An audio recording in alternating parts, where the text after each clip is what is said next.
location.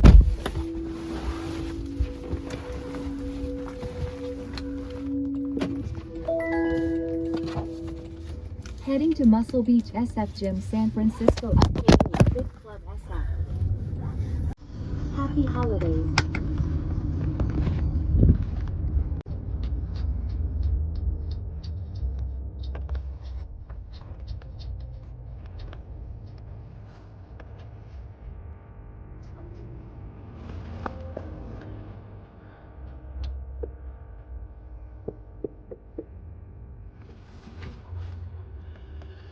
Okay.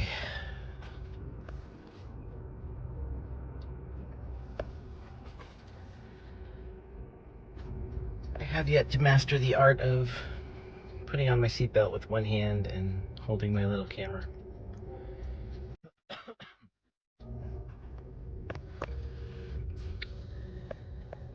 So today is the day after Christmas.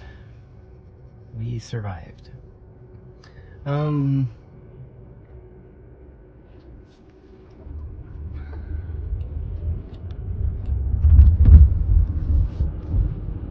Yep, so we're headed out to Ocean Beach this morning.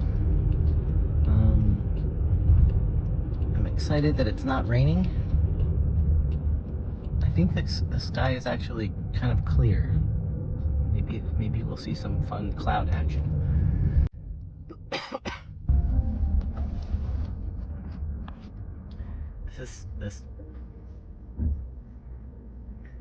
The street is gloriously empty. I think this is my favorite part of being in town during Christmas, and I just like the emptiness.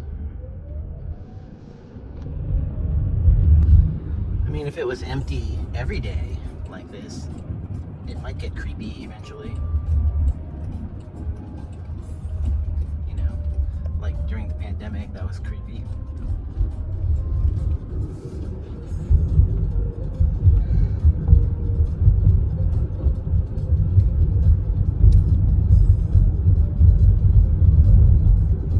So it was actually hard to get out of bed today. That's why we're running a little bit late.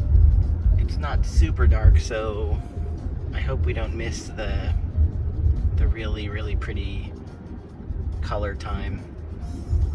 I think that's called the magic hour, but it's really a short window. It's only like 15 minutes, so it's not even an hour. There's just a short, I mean, sometimes it's just like a 5-minute window where the light is just incredible.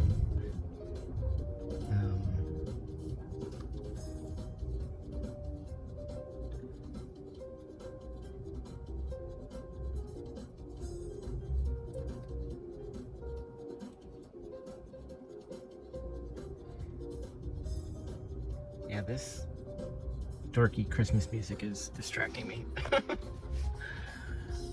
Oh man, brains are ridiculous.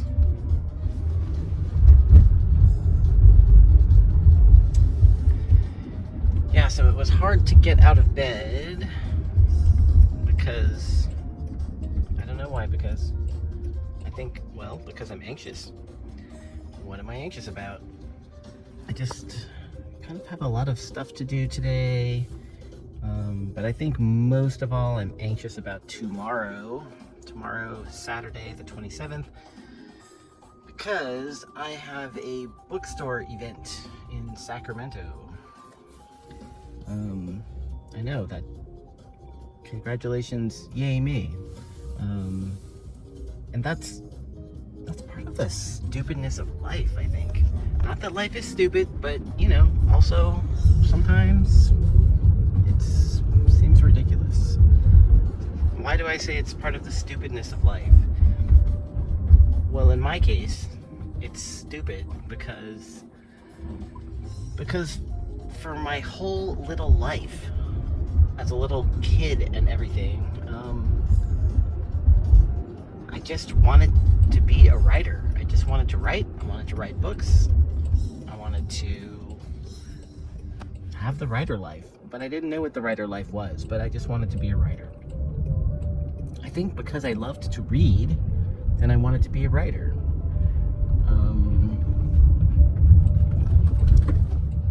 And I'm an okay writer.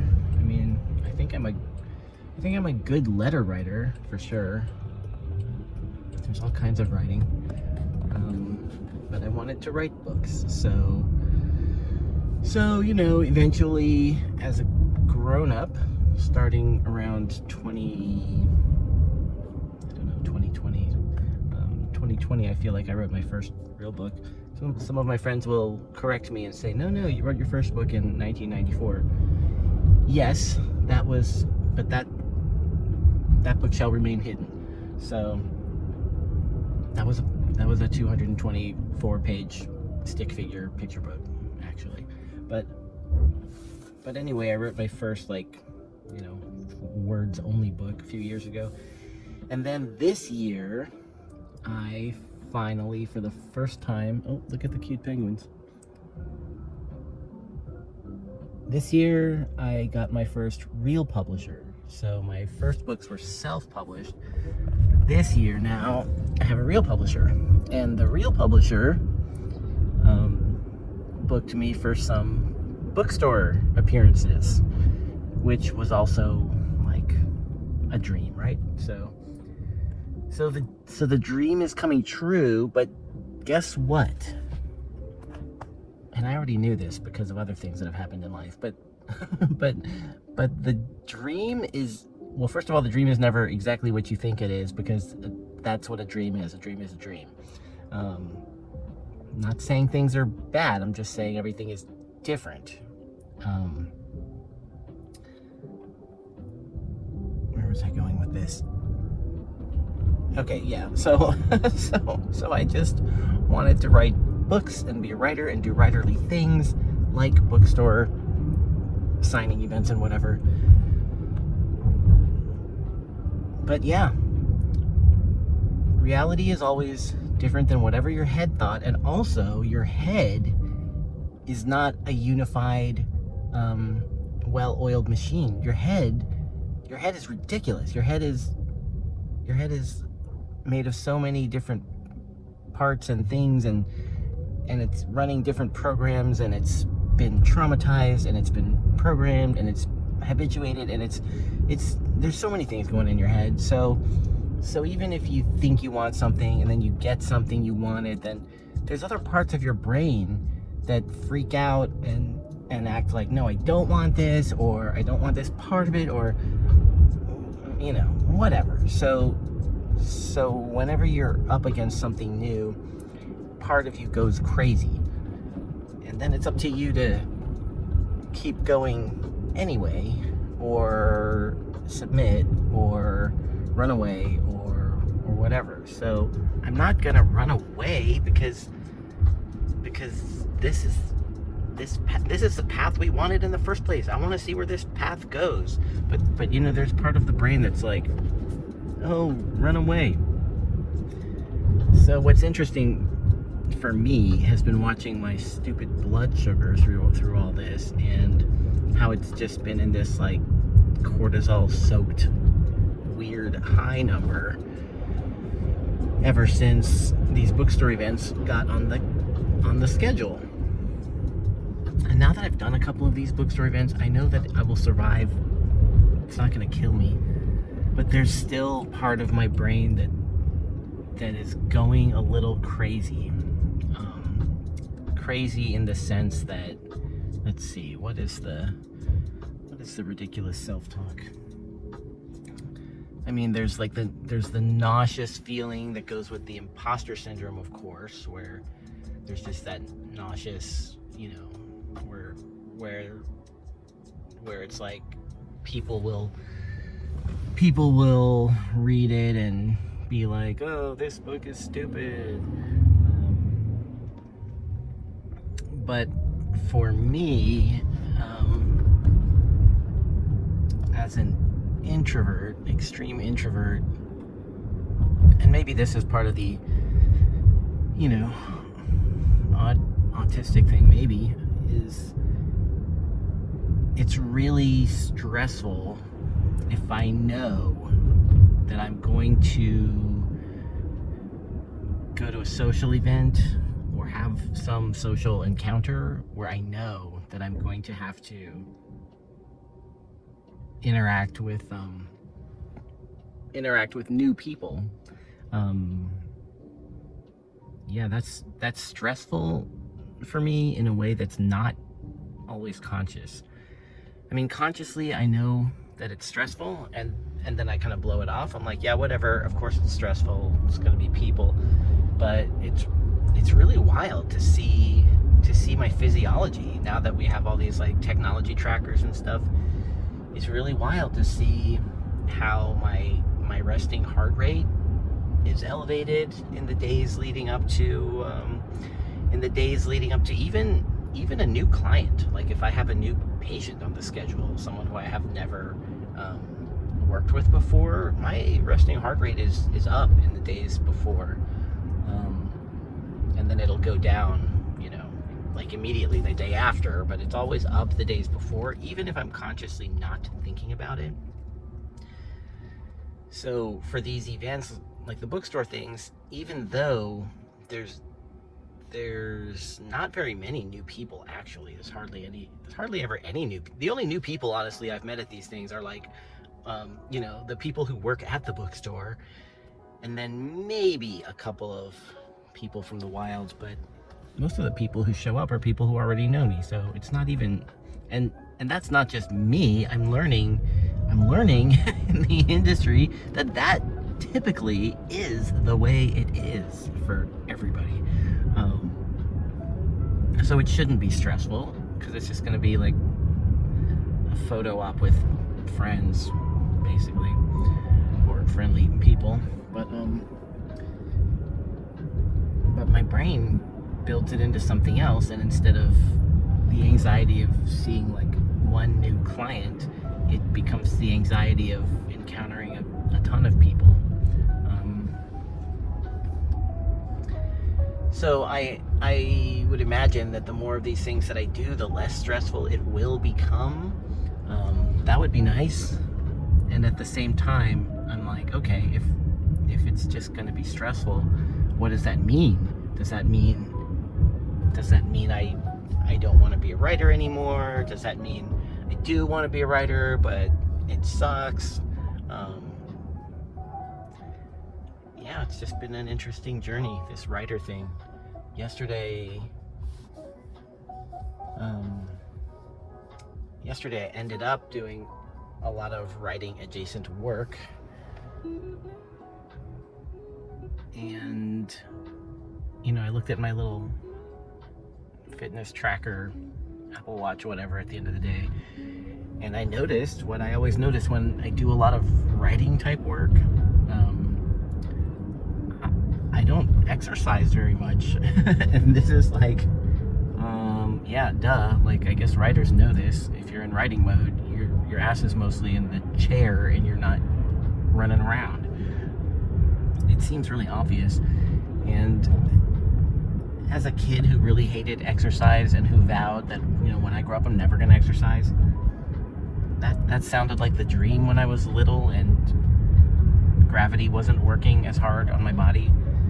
But now that I'm a grown-ass adult, I don't feel good if I didn't get enough movement in the day.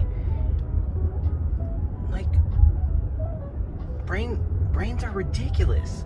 Now I'm whining about how I didn't get enough movement. Wah, I don't feel good. Wah, I didn't move around. And then like, wah, I want to be a writer. Oh, wah, writing doesn't feel good. Wah, writing means you have to go to a bookstore. Like, Jesus fucking Christ. So some people say, there's that saying, don't meet your heroes. I guess the adjacent saying would be, don't get your dream, or don't go for it, or don't get what you want. But I think that's not the solution either. Because honestly, it's human nature. It's the human nature to keep moving the goalposts. So I think if you want to go for something, then just go for it. And handle your shit. You know, if your body is giving you some, if your body is feeding you some bullshit, you have to work through it. And I know some of you might be thinking, well, why don't you get your arm up and do some NET on your people anxiety or whatever? And I assure you, I've had a lot of NET in my life. So as neurotic as I am now, I'm doing much better than I ever did before. So I don't know that is much of an endorsement for the kind of work I do, but yeah. Sometimes you think you've worked through something until you face something new that you haven't faced ever before. So if you go outside of your comfort zone and you go for something bigger than you have before, then yeah, you're gonna run into some new challenges and shit. You're gonna get triggered in some new ways.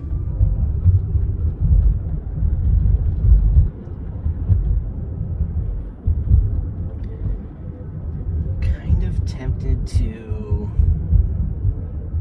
totally erase today's edition of Waymo Chat with Dr. Kim, because I don't know. I mean, who would want to listen to this?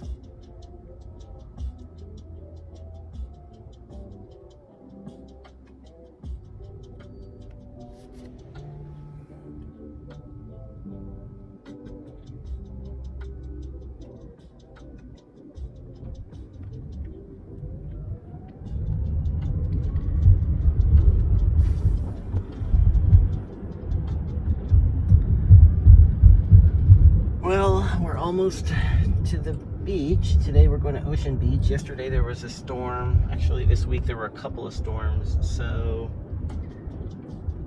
the waves might be high. I think the average waves right now are like 5 feet. And the high waves, there's about one of these high ones, like every 7 waves or so, is 9.2 feet, and that's pretty big. And then the super duper high waves are 18 feet, but we might not encounter any of those. Those super high waves, about 3 of them per 24 hours hits. And I know for sure one always hits overnight, because whenever I go there early, you can see like the leftover evidence of like one of the super high ones hitting, and it's kind of scary. It's like, ooh.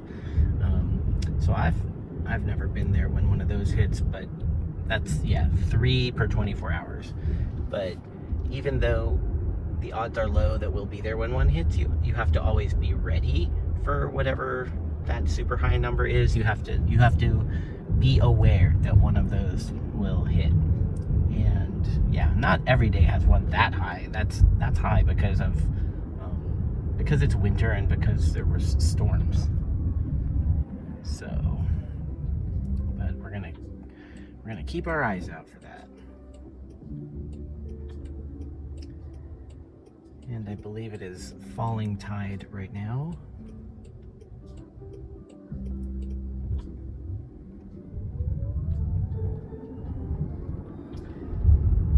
There are a fair amount of clouds, so we might not get any really exciting color out there today, but we'll see. I'm hopeful.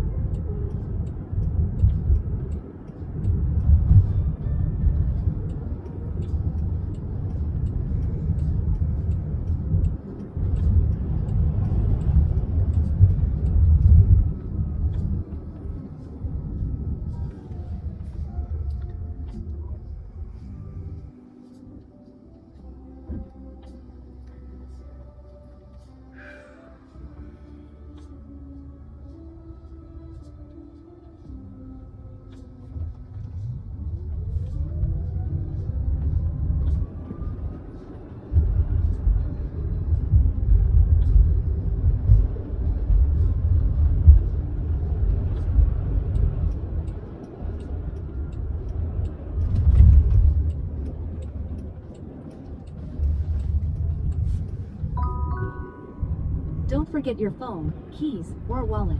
There are more drop-off options in the app.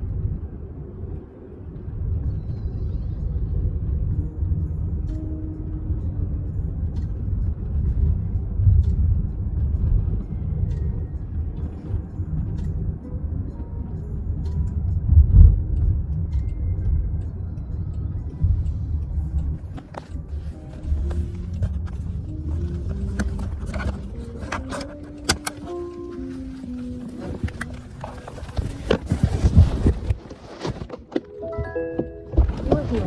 Please make sure it's clear and quiet.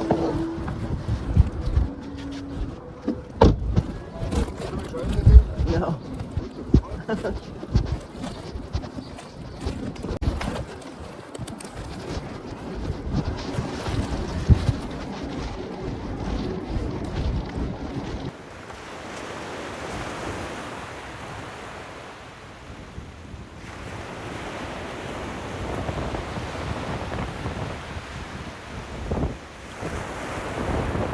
Okay, so the wind on this day was super, super loud, so I had to turn it down. But yeah, the birds were just gorgeous on this day. When the wind is super intense like that, I just love to watch the birds just kind of hovering, and it's like they're flying in slow motion. You get some really nice shots, and I just love these windy days on the beach. I love the bird action. I love watching the wind blowing on the sand. It's super dramatic, and there's usually not very many people out on the beach on these super windy days. So it's just magical.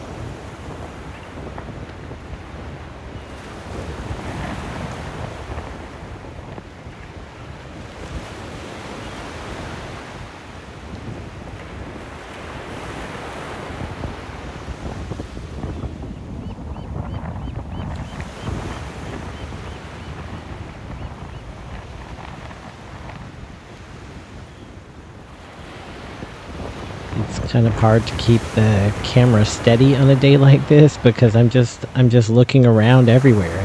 I just want to look at everything all the time. So it's hard to know where to focus.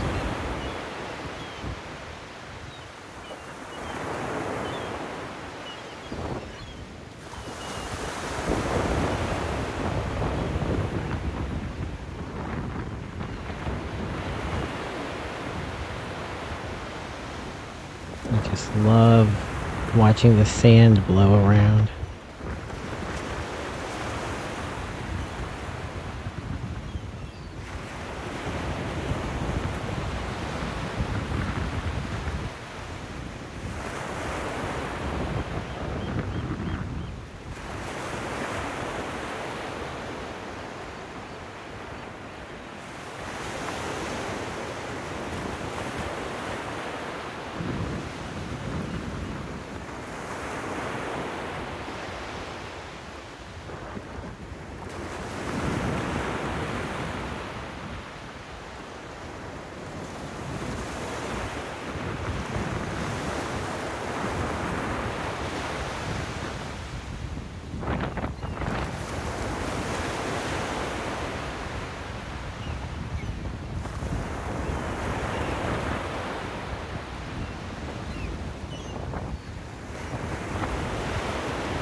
as I was walking along and seeing all these great birds and the blowing sand and the wind and everything just so magical. It made me think about that Waymo ride and thinking about how I was thinking of deleting it because I felt really, I don't know, kind of negative and complainy and scattered, and I was like, ugh, like what a dud of a morning this is. But then to come out here and then to discover it's actually, I mean, this might be the most magical of all the beach mornings that I've recorded ever. At least in this series. Like, this is so great, and it's actually a perfect example of why I come out to the beach, because like I said, it was hard to get out here on this day. I didn't really even want to get out of bed. It was cold, and yeah, it's Christmas season, which is mixed emotions and everything, so it it can be rough. But I did it. I made it out, and then there was random magic to be had. So whatever else this day holds, I already locked in this amazing morning, and nothing can take that away from me. So yeah, I'll leave the sad Waymo ride in the video, as you already know by now. But yeah, it just turned out perfect.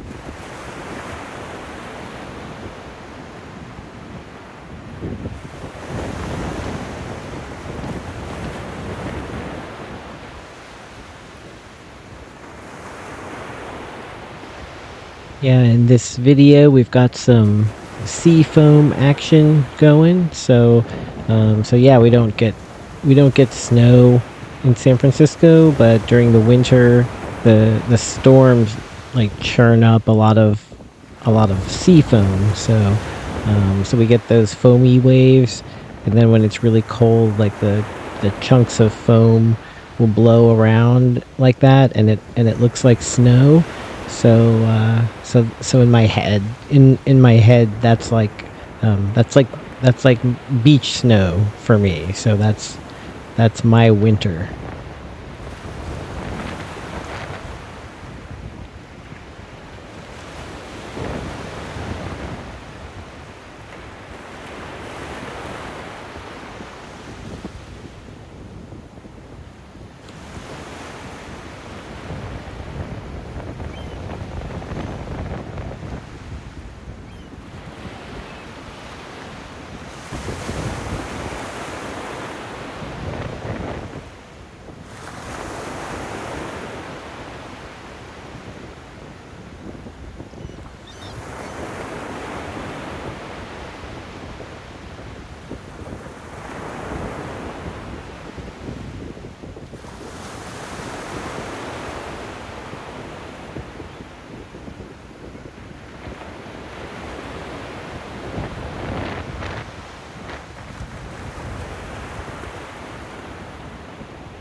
it's really hard to accurately throw a peanut when the wind is so strong, so that's really impressive that that little guy caught that peanut midair.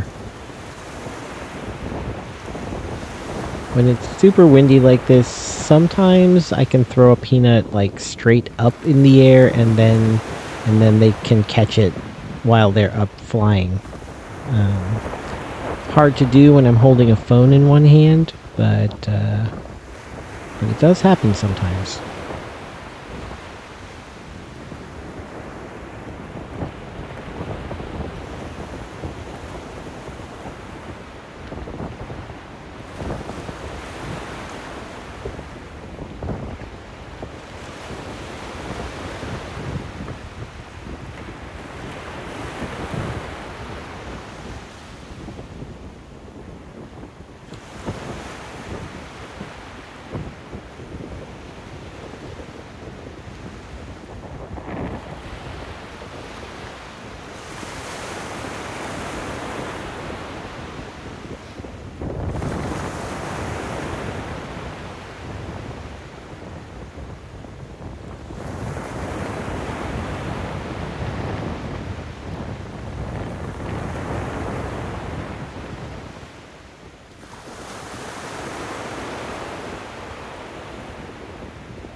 So a lot of the times, this is where we enter the beach. Usually for my morning walks, I will start here or, well, I usually start somewhere south and then finish my walk somewhere north. So this time we started north and we walked south. So instead of taking the bus back home today, we are going to take the train. We're going to take the N Judah train, and then we're going to walk a little bit more than usual today. So that's what's what.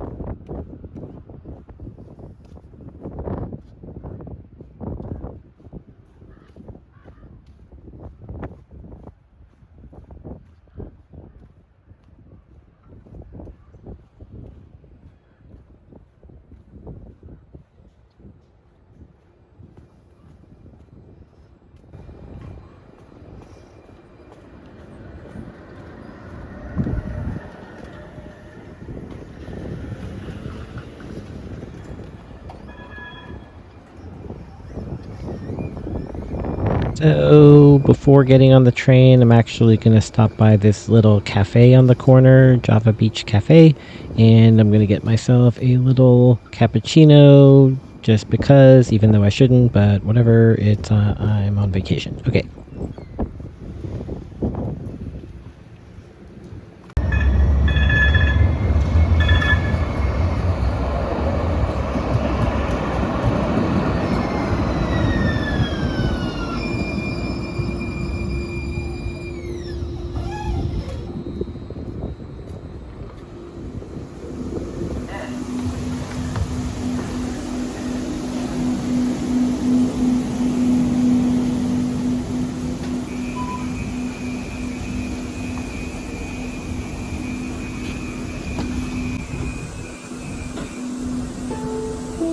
Please hold on.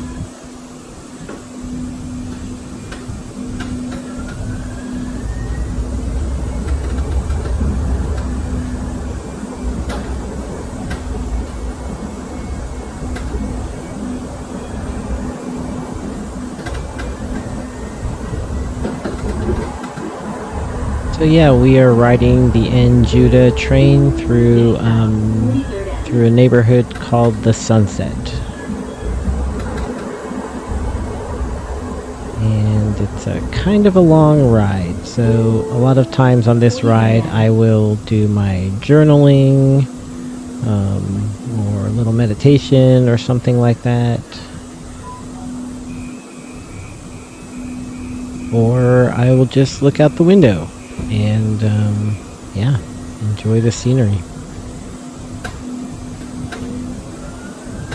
It's just wild to me how these little morning journeys unfold. Like, we started out in the sort of dark, in the more urban downtown area, and then we pop out on the beach, and then it's all like birdy and magical, and there's like hardly any people there, and it's windy, and there's like sea foam, fake snow blowing around, and it's just another world. And then you get on the train here, and now it's like a clear sunny sky, and now it looks like we're chugging along through some little suburbia land, where it's all chill and all that. And then eventually we're gonna pop out on kind of like dirty urban Van Ness again, and it'll be a little sketchy, maybe, depending on what's what. And then it's whatever time it is, 9 o'clock in the morning, 9:30. And then I go to the office, or I do some work, although today's not a work day, but you get the idea. It's so crazy. Like we packed in a lot of adventure. And geography and weather. It's just like, you've been It's like being in like 3 different worlds before you start work. I mean, that's part of the magic of San Francisco. It's just a tiny city. It's only, 7 miles across, 7 miles in either direction, but it's got all these different little worlds hidden in it. So I don't know anywhere else that's like that, where you could experience all these different worlds just in a morning, and without having to own a car.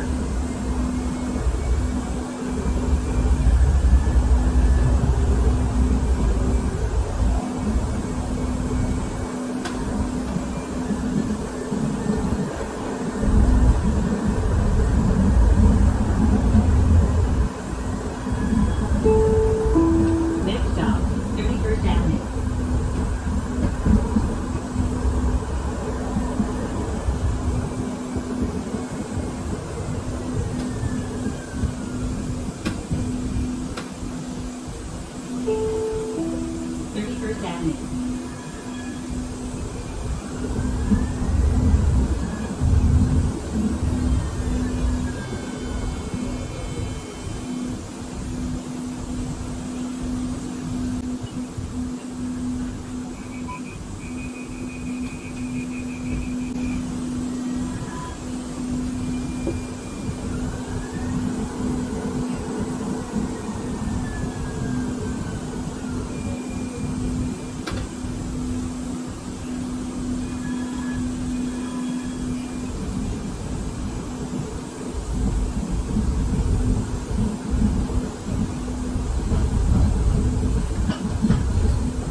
Next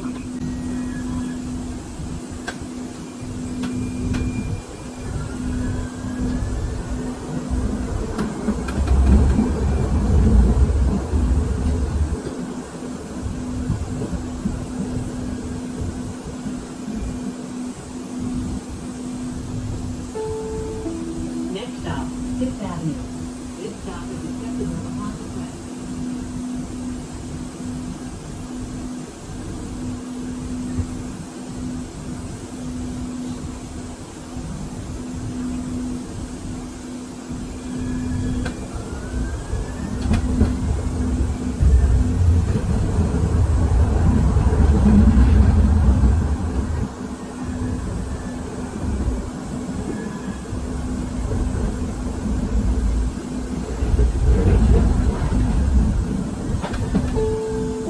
Fifth Avenue.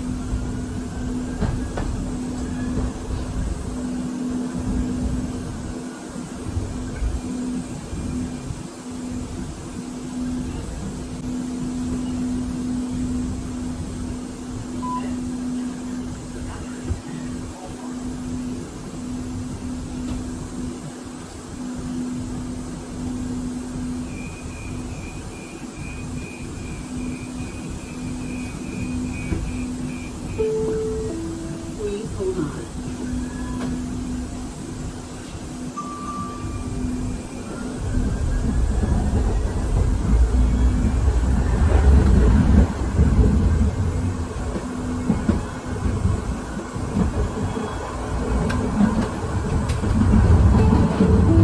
Next stop, UPNS Fifth Avenue.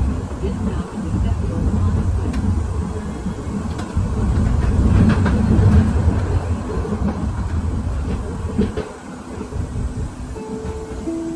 UPNS Fifth Avenue.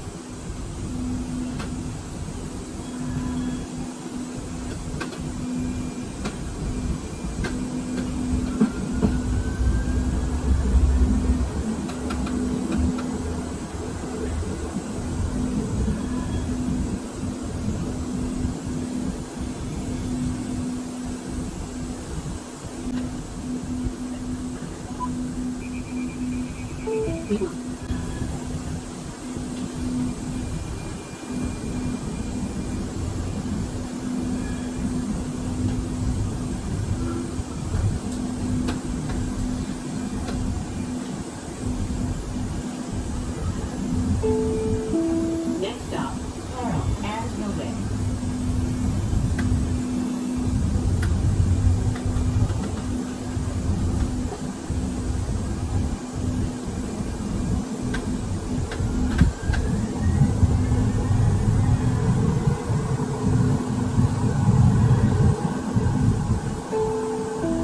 Carl and Hillway.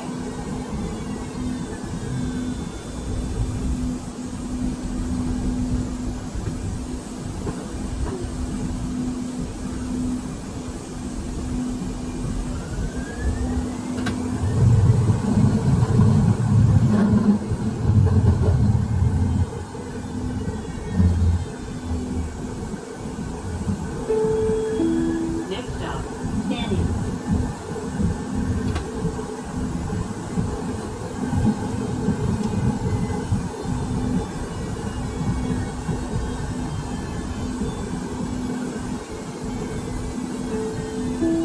Standing.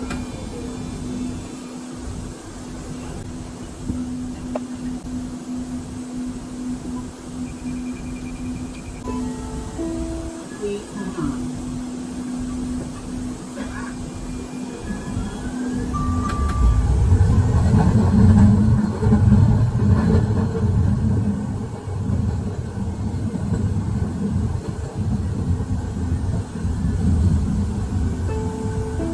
Next stop, Cole. This stop is accessible upon request.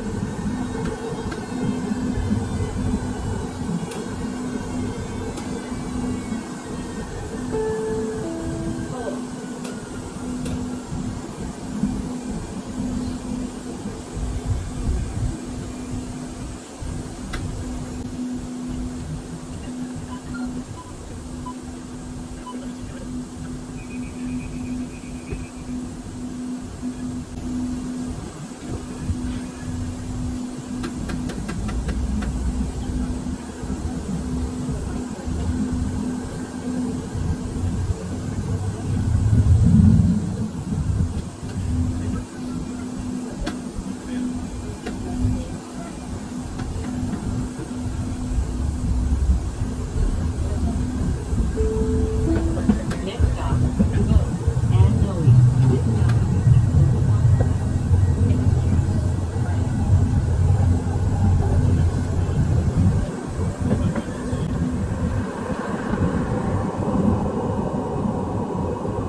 Church.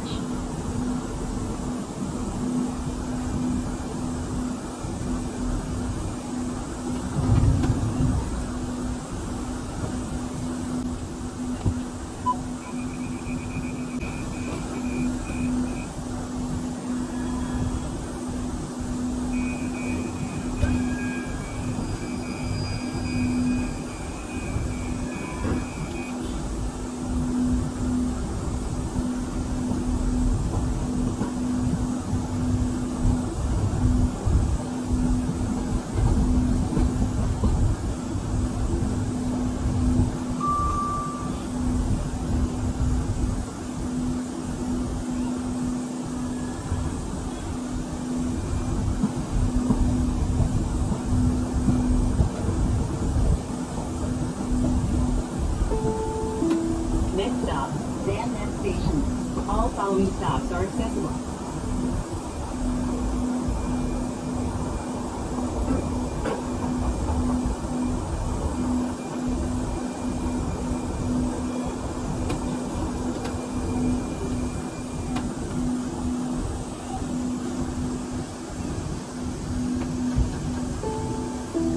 Please hold on.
Yeah, so that was crazy. So, yeah, there's not very many people on the street today because, it's day after Christmas. But anyway, this lady needed help finding her phone.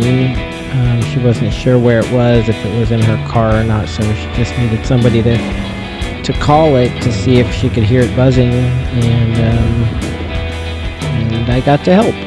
So, we started out on a day of not wanting to get out of bed, and then it looked like it was going to be just a cloudy day or a boring day, but then it was actually Magic Day on the beach, and then we took a different way home than we normally take, and then that put us in the path of this lady who needed help, and then we helped a lady, and then, yeah, now we get to start the day.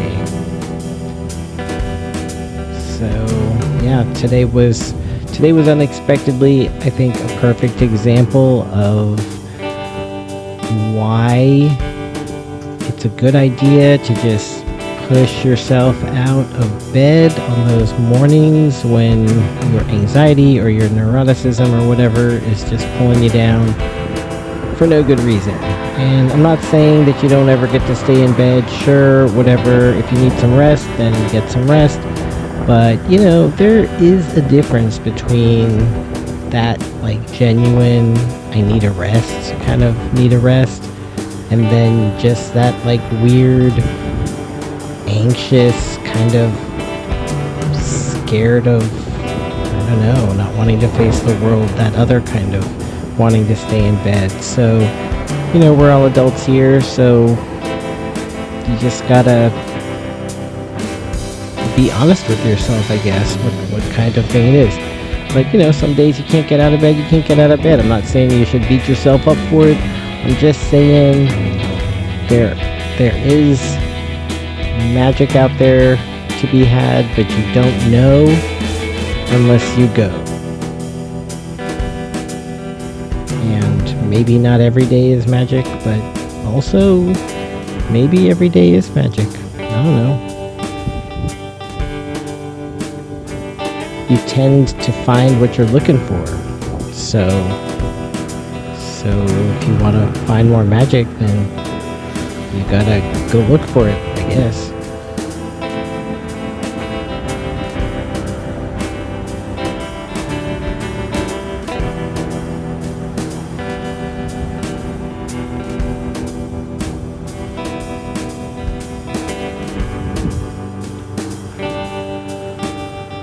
Anyway, we're almost home, so thanks again for joining me on this morning walk.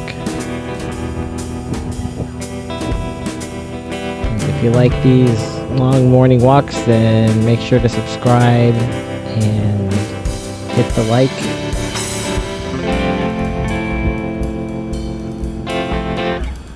And share it with another slow-moving friend who likes long walks in the morning.